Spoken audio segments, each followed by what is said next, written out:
इसी बीच एक और सबसे बड़ी ब्रेकिंग न्यूज आ रही है आपकी टीवी स्क्रीन पर।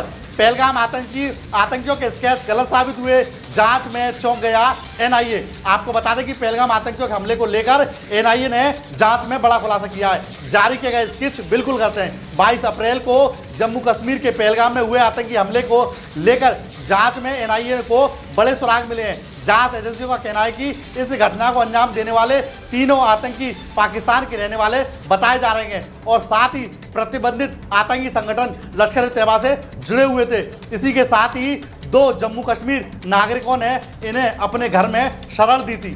बहुत ही शर्मनाक बात है, आज जम्मू कश्मीर के रहने वाले 2 लड़कों ने इन्हें अपने घर में ही शरण दी थी और रहना खाना सब कुछ मुहैया कराया। इसी की ज्यादा जानकारी के लिए हमारे सहयोगी रवि बघेल जी लाइव स्टूडियो से जुड़ चुके हैं। रवि जी बताएं किस तरीके की जानकारी जांच में खुल रही है। जी सर आसिफ सर, हम आपको बता दें, पहलगाम में हुए आतंकी हमले में शामिल आतंकियों को पनाह देने के आरोप में 2 लोगों की गिरफ्तारी हुई है। इसके साथ ही उन तीनों आतंकियों की पहचान भी हो गई है जिन्होंने इस आतंकी हमले को अंजाम दिया था। यह जानकारी राष्ट्रीय जांच एजेंसी यानी एनआईए ने साझा की है। आपको याद होगा कि 22 अप्रैल को पहलगाम में हुए आतंकी हमले में 26 लोगों की जान चली गई थी, जिससे पूरा देश आंसुओं से रो रहा था। जो गम में डूबा था वह देश इस घटना के करीब 2 महीने बाद ही एनआईए ने 22 जून को यह बताया कि जिन 2 लोगों को गिरफ्तार किया गया है उन्होंने कथित तौर पर आतंकियों को शरण दी थी। दरअसल दोनों आरोपियों की पहचान परवेज अहमद जोतर और बशीर अहमद जोतर के तौर पर हुई है। पूछताछ के दौरान आरोपियों के 3 हमलावरों की पहचान भी बताई जा रही है जो आतंकी हमले में शामिल थे। एनआईए ने इस बारे में बताया कि पहलगाम आतंकीवादी मामले में एक बड़ी सफलता हाथ लगी है। एजेंसी ने आतंकवादियों को शरण देने के आरोप में 2 लोगों को गिरफ्तार किया है जिन्होंने इस भयावह हमले को अंजाम दिया था।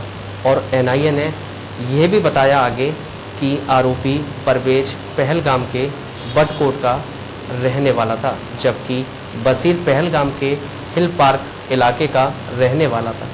इन दोनों की इस बात की पुष्टि की गई है कि पहलगाम हमले में शामिल आतंकी पाकिस्तान के नागरिक हैं और आतंकवादी संगठन लश्कर-ए-तैयबा से जुड़े हैं। एनआईए के मुताबिक परवेज बशीर ने हमले से पहले जानबूझकर 3 शस्त्र आतंकवादियों को हिल पार्क के एक झोपड़ी में पनाह दी थी। हुआ पिछले महीने, इट वाज कंप्लीटली कंडेमनेबल, एक डास्टर्डली अटैक था and we have been appealing to the government कि आप इंक्वायरी तो सेटअप करेंगे ही, लेकिन यहाँ के जो लोग भी हैं, आप जानते हैं पहलगाम में जो सारा टूरिज्म पे जो चलता था, इट्स बिन शट डाउन। वहाँ की इकोनॉमी कंप्लीटली 1.5-2 महीने से जम्मू कश्मीर की इकोनॉमी क्रिपल हो गई है क्योंकि tourism is the backbone of our economy. तो मेरी सरकार से यही अपील होगी कि जल्द से जल्द जिनने भी अटैक किया उसको आप पकड़िए और जो यहाँ के लोग हैं उनके साथ आप कुछ कॉन्फिडेंस बिल्डिंग मेजर्स भी करिए। देखिए, 22 अप्रैल की घटना के बाद लगातार हमारी एजेंसीज, हमारी जो खुफिया वो सारा सिस्टम है वो ढूंढने में लगे थे कि कौन लोग थे इनके पीछे। तो ये जो हादसा हुआ बड़ा दर्दनाक हादसा था और जिसमें 26 लोगों का मारा जाना, 16 लोगों का उसमें इंजर्ड होना, ये अपने आप में जतलाता था कि देश में एक बहुत बड़ा मैसेज गया और इसका बदला हमने पाकिस्तान के माध्यम से लिया भी है।